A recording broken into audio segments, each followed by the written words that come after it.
आप सभी को नमस्कार। मैं संजय ग्रोडीवाल और आज अपने मिलकर करने वाले हैं क्लास 12th एग्रीकल्चर बायोलॉजी का सैम्पल क्वेश्चन पेपर, जिनमें से हो सकता है कुछ क्वेश्चंस आपको बोर्ड एग्ज़ाम 2025 में देखने को मिले। बड़े चांस बन रहे हैं क्योंकि ये पूरा बुक का निचोड़ है और इस निचोड़ में से जब क्वेश्चन पेपर तैयार किया जाता है तो उससे बाहर तो क्वेश्चन आ ही नहीं सकते। और जिन बच्चों ने अच्छी प्रिपरेशन कर रखी है उन्हें घबराने की ज़रूरत है ही नहीं। उनके लिए सारे क्वेश्चंस इंपॉर्टेंट है, उन्होंने कुछ छोड़ा नहीं होगा। एक डिस्क्लेमर है, यहाँ जो पेपर आप देख रहे हैं वो तैयार किया है मिस्टर रवि रंजन सर ने, जो सरस्वती विद्या मंदिर उदाजी का गढ़ा घाटोल बांसवाड़ा में अपनी सेवाएं दे रहे हैं और उन्हीं की वजह से ये वीडियो पॉसिबल हो पाया है। तो I will remain thankful to mister Ravi Ranjan sir. बहुत बहुत धन्यवाद आपका। चलिए स्टार्ट करते हैं। MCQs हैं। सबसे पहले दे रखा कि इंडिया के अंदर जनन द्रव्य संरक्षण केंद्र, जिसको plant germ plasm conservation centre बोला गया है, जर्म प्लाज्म को इकट्ठा करना, उसको कंजर्व करना, वो काम कौन करता है? आंसर होगा NBPGR, C, national bureau of plant genetic resources. उसके बाद पुंज विधि जो बल्क मेथड है वो किसने ईजाद किया? तो यहाँ आंसर होगा नीलसन एहले। और ये पुंज विधि या बल्क मेथड जो है वो संकरण हाइब्रिडाइजेशन का एक टाइप है, एक मेथड है। अगला है tDNA का लगभग साइज़ कितना होता है? tDNA जो कि TI प्लाज्मिड के अंदर एक छोटा सा पोर्शन होता है, उसका साइज़ कितना होता है? तो आंसर होगा 23 KB। यहाँ पर थोड़ा गलत छपा हुआ है, 23 BP लिखा हुआ है जबकि 23 KB आएगा यहाँ पर, 23 किलो बेस। फिर दीमक का कुल फैमिली पूछी गई है, टर्माइटिडी या टर्मिटिडी होगा। चूहों में विष शंकालुता किसके प्रति उत्पन्न होती है?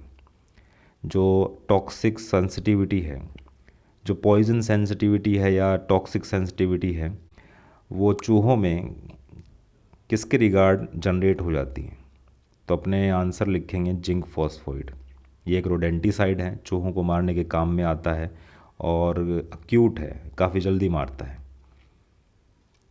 और विष शंकालुता का मतलब क्या है कि चूहों को इनकी भनक लग जाती है, इसकी स्मेल को वो पहचान पाते हैं और खाने से मना कर देते हैं।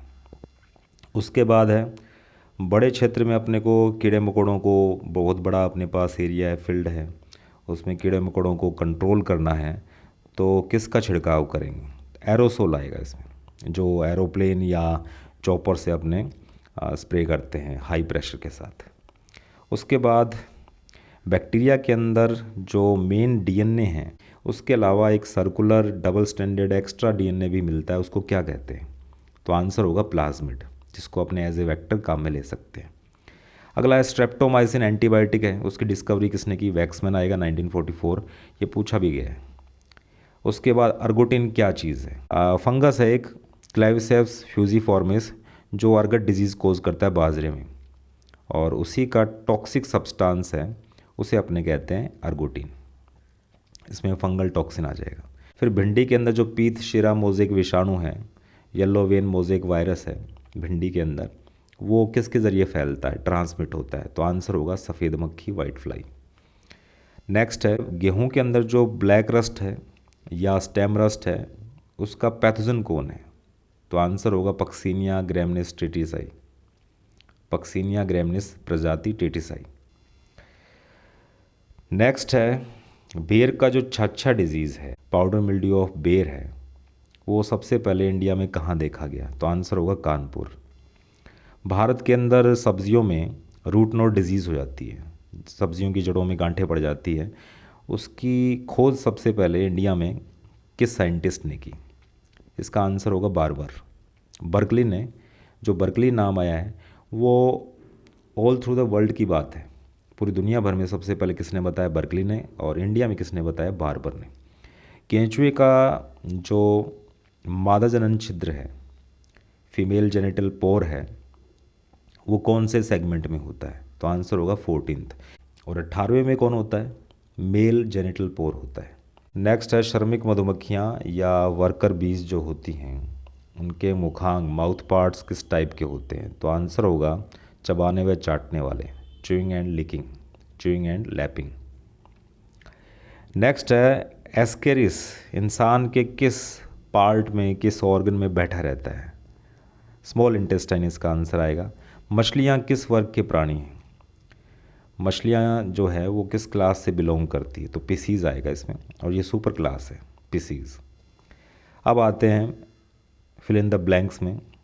पहला है जो बहुगुणिता है पॉलीप्लॉइडी, इसमें क्रोमोसोम के अंदर डिप्लॉइडेशन करना है अपने को, क्रोमोसोम का नंबर डबल करना है, तो उसके लिए कौन सा केमिकल यूज़ होगा? तो आंसर होगा कॉल्चिसिन। कॉल्चिसिन है वो 6 साल का काम 2 साल में कर सकता है। इसके बाद दूसरा है दीमक है टर्मिटेरिया के अंदर डैश में रहता है। Termites live in dash inside termitaria, colony बनाकर रहता है, टर्मिटेरियन की कॉलोनी का ही नाम है, तो यहाँ आएगा कॉलोनी। लेडी बर्ड बीटल है वो किसको खा जाता है? वो किस पे फीड करता है? एफिड के ऊपर। ये एफिड का बायोलॉजिकल मैनेजमेंट भी है। उसके बाद dash are proteinaceous infectious particles. Dash एक प्रोटीन में संक्रामक कण है, प्रियोन आएगा इसमें, जिसमें डीएनए वगैरह कुछ नहीं होता, प्रोटीन के पार्टिकल होते हैं जो डिजीज़ कोज करते हैं। नेक्स्ट है बाजरे के अंदर जो अर्गट डिजीज़ है जिसको चेपा रोग बोलते हैं, उसके जो सिम्टम्स है बीमारी के वो किस समय दिखाई देते हैं? तो फ्लावरिंग के टाइम, पुष्पन के समय।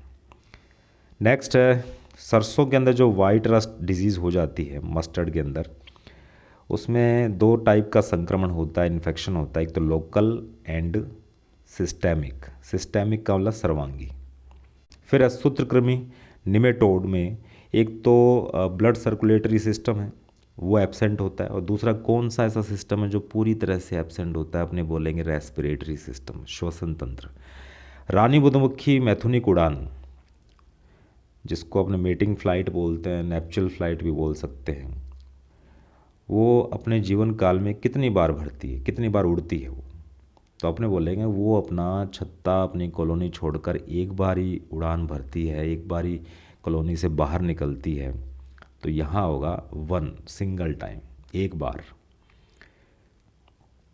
नेक्स्ट है the dash fish needs legal protection. कौन सी मछली को कानूनी संरक्षण की आवश्यकता है? तो अपने बोलेंगे महाशीर, जिसको टोरटोर बोलते हैं। लास्ट है डैश ऋतु में मछलियों को नहीं पकड़ना चाहिए। रेनी सीजन में अपने को मछलियों को नहीं पकड़ना चाहिए वर्षा ऋतु में, क्योंकि उस टाइम वो अंडे दे रही होती है।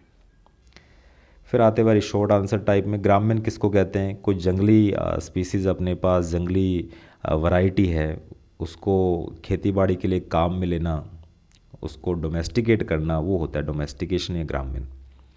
फिर टीआई प्लाज्मिड क्या है? एग्रोबैक्टीरियम ट्यूमीफेशियंस एक डाइकोट फैमिली के प्लांट में डिजीज़ कोज करने वाला बैक्टीरिया है, जिसमें से एक प्लाज्मिड निकाला गया है, उसे कहते हैं टीआई प्लाज्मिड, जिसको जेनेटिक इंजीनियरिंग में अपने एज ए वेक्टर वाहक के तौर पर काम में ले सकते हैं। फिर फल मक्खी से बेर को कितने प्रतिशत नुकसान होता है? जो फ्रूट फ्लाई ऑफ बेर है वो कितना डैमेज कोज कर सकती है? तो 30 to 100% आपकी बुक में लिखा हुआ है। परजीव्याब पैरास्टोइड क्या होते हैं? पैरासाइट ओवर द पैरासाइट को क्या कहते हैं? पैरास्टोइड कहते हैं। एक पैरासाइट के ऊपर दूसरा पैरासाइट आ गया, उसको अपने कहेंगे परजीव्याब या पैरास्टोइड। जैसे एफिड है, मोइला माहू कीट, वो अपने मस्टर्ड में डिजीज़ कोज कर रहा है, वो पैरासाइट है। उसको खाने के लिए कौन आता है? लेडी बर्ड बीटल आती है। तो लेडी बर्ड बीटल यहाँ पर कौन है? परजीव्याब है, पैरास्टोइड है। उसके बाद हरिमाहीनता क्या है? क्लोरोसिस क्या होता है? क्लोरोफिल के ख़त्म होने से पत्तियाँ पीली पड़ जाती हैं, किसी भी रीज़न की वजह से क्लोरोफिल ख़त्म हो जाता है। इस फिनोमिना को कहते हैं हरिमाहीनता, क्लोरोसिस। निषिक्तांड क्या है? उस्पोर क्या है? कुछ फंगस है जो स्पोर बनाते हैं, बीजाणु बनाते हैं, और वो बीजाणु या स्पोर मिट्टी के अंदर या बीजों के ऊपर चिपके पड़े रहते हैं और नेक्स्ट क्रॉप का वेट करते हैं। जैसी नेक्स्ट क्रॉप उनको मिलती है वो एक्टिवेट हो जाते हैं और डिजीज़ कोज करना स्टार्ट कर देते हैं। वो निषिक्तांड है, उस्पोर है। फिर है सूत्रकृमियों से पौधों पर क्या प्रभाव पड़ता है? रूट एरिया पे डैमेज कोज करते हैं, रूट कमज़ोर हो जाती है, पौधे को आसानी से अपरूट कर सकते हैं, उसकी ओवरऑल ग्रोथ रुक जाती है, पौधा सूख जाता है, वगैरह वगैरह। नेक्स्ट है टिड्डे के नेत्र किस प्रकार के होते हैं? टिड्डा है वो इंसेक्ट है और इंसेक्ट के अंदर कंपाउंड आइज मिलती है, संयुक्त नेत्र मिलते हैं। एस्केरिस का शरीर किस आवरण से ढका होता है? एस्केरिस की बॉडी किससे कवर्ड रहती है? तो अपने बोलेंगे क्यूटिकल मिलती है। क्यूटिकल की वजह से एस्केरिस है वो होस्ट बॉडी से निकलने वाले डाइजेस्टिव एंजाइम से प्रोटेक्टेड रहता है। लास्ट है एकल पालन किसे कहते हैं? मोनोकल्चर किसे कहते हैं? ये पीसी कल्चर है। पीसी कल्चर का एक टाइप है, मछली पालन का एक प्रकार है, जिसके अंदर सिर्फ एक ही टाइप की, एक ही स्पीसीज़ की मछली अपने पालते हैं। फिर 1.5 वाले क्वेश्चंस आ गए जिसमें लिखा हुआ है कि जेनेटिक इंजीनियरिंग को डिफ़ाइन कीजिए।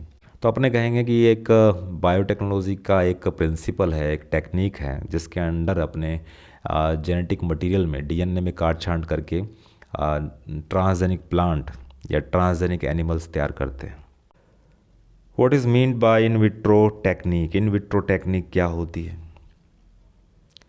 नेचुरल हैबिटेट से दूर, बॉडी से बाहर, आर्टिफिशियल कंडीशन में या कंट्रोल्ड कंडीशन में लैब के अंदर कुछ भी अपने उगा रहे हैं, कुछ भी ग्रो करवा रहे हैं, उसे कहते हैं पात्रे तकनीक, इन विट्रो टेक्निक। इसकी दो प्रॉब्लम्स आती है। एक तो कंटामिनेशन का खतरा रहता है, एक चुनौती अपने सामने कि एक तो संदूषण का खतरा रहता है। जैसे अपने चाहते हैं कि सिर्फ इकोलाई ग्रो करे अपने कल्चर मीडियम के ऊपर, लेकिन आसपास और भी बैक्टीरिया घूम रहे होते हैं, वो कंटामिनेशन करने के लिए आ जाते हैं, संदूषण करने के लिए आ जाते हैं, अपना कल्चर ख़राब हो जाता है।